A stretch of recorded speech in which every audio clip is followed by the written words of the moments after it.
Okay, so you win the cup in 16, you win the cup in 17. First and only team to go back-to-back in the salary cap era. What were the differences between those two teams, and how challenging was it to get through that 17 season? I think the first year, we were just dominant. I think from the beginning, well, the whole end of the regular season, and then throughout the playoffs, we played so well, and we were just dominating teams, and it kind of just went round after round.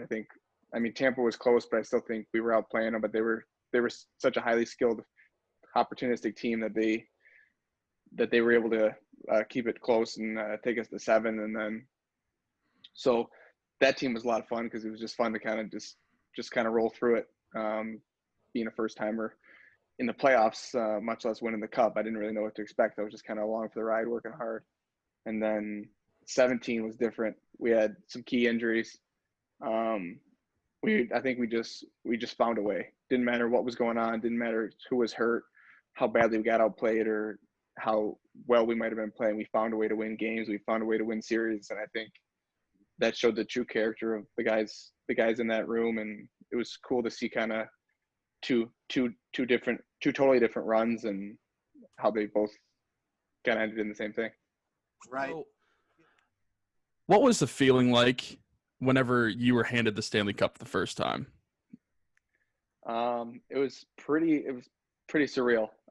It's something that you dream of as a kid, and then you're always either running around the basement or the driveway with something that you have as a makeshift Stanley Cup after scoring the winning goal on what isn't basically like an empty net in your driveway. But for me, I think I was trying to not to drop it. I had just broken my finger in the third period of Game 6, so I was just making sure I could hold on tight enough not to drop it. But it felt like it was light as a feather. It would just, the moment you throw it over your head, it's definitely pretty cool.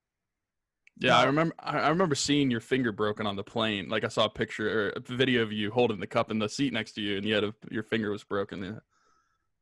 Yeah, you bring up, Brian, like the scenarios that you play out as a kid, scoring these big goals in the Stanley Cup final, which you actually did. You scored a ton of big goals both in 16 and 17. Like, what is the feeling like scoring a postseason goal like that, especially that deep, as opposed to a regular season goal?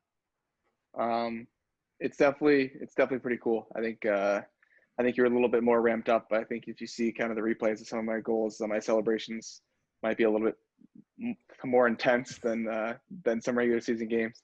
But it's definitely something that especially when you score at home, the crowd goes absolutely nuts, and it just gets so loud that makes it pretty special. Okay. So each guy gets a day with the cup. So how did you spend your days with the cup both years? Day one was my parents belonged to a country club back in Michigan. I spent a ton of time there growing up, playing a ton of golf, and so I took it there, played around with a golf with it in my cart, driving around. We actually put it on one of the par 3 greens, played closest to the cup. I don't think anybody hit the green once, and then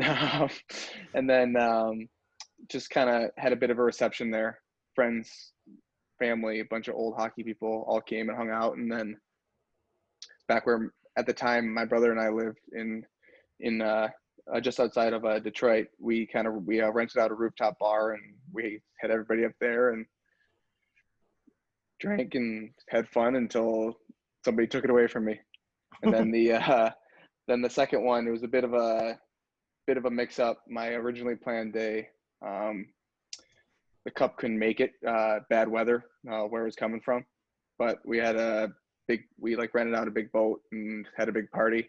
Still had the party anyways, and it was still a whole ton of fun. But then I was able to get it later in the summer, and I did some charity stuff with it. Big dog lover, so we did some stuff for some dog charities, and took it to a nursing home. I know not too many people think about that, but I think some of the oldest lifelong fans were there, and it was definitely a fun experience. Yeah, that's an awesome thing. So obviously you drank out of the cup, but did you eat anything out of it? Yeah, I think we went to McDonald's and got like 15 orders of French fries and just poured them all in the cup, and then everyone was just picking out of it. Oh, that's amazing.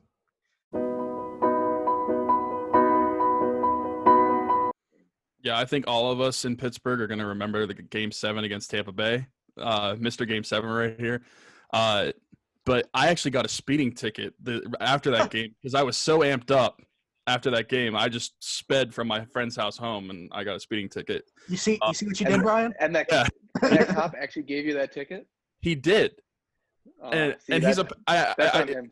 he saw me in all Penguin gears and stuff, and he was a Penguins fan too. He was listening to the game in his car, but apparently it didn't matter to him. But yeah, so I guess you caused me to get a speeding ticket in one way. Well, for that, I do apologize. That's okay.